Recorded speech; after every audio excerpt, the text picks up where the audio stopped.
കിടക്കാണോ? മോൾക്ക് വയ്യാന്ന് പറഞ്ഞിട്ട് അവിടെ ഇരിക്കാൻ ഒരു സമാധാനം ഇല്ല, അത് കാരണം വന്നതാ.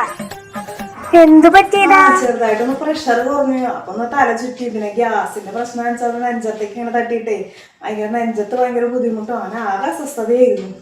കുഴപ്പമൊന്നും ഇല്ലാണ്ടിരിക്കട്ടെ. ഞാൻ നേർച്ചയൊക്കെ നേർന്നിട്ട് മോൾക്ക് വേണ്ടിട്ട് ഇനി നേർച്ചയൊക്കെ നിറവേറ്റാൻ വേണം. 10,000 രൂപയുടെ നേർച്ചയൊക്കെ നേർന്നിട്ട് വന്നാക്കണേ. അവിടെ ഇരിക്കാൻ ഒരു സമാധാനം വേണ്ടേ? അത്ര കാര്യാണേ മോളെ, അത് കാരണം ഓടി വന്നതാ വിശേഷങ്ങൾ അറിയാൻ വേണ്ടിട്ടേ. ആ ചേച്ചി എങ്ങനെ ഉണ്ടല്ലോ എനിക്ക് വേണ്ടി പ്രാർത്ഥിക്കാനായിട്ട്.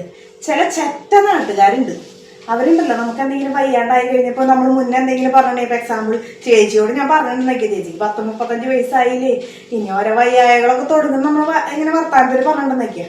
അപ്പൊ അവര് ഈ സമയത്ത് നമ്മൾ വയ്യാണ്ടിരിക്കുമ്പോൾ അത് മുതലെടുക്കും. നമ്മളെ പറ്റി പരദോഷം എന്തൊക്കെ പറയാൻ പറ്റും അതൊക്കെ പറഞ്ഞു തുടങ്ങും. പക്ഷെ ചേച്ചി അങ്ങനെയുണ്ടല്ലോ കേട്ടാ.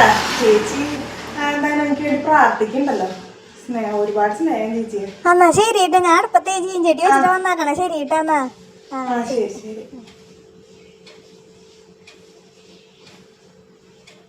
ഭയങ്കര സ്നേഹക്കാരി വന്നാക്കണം.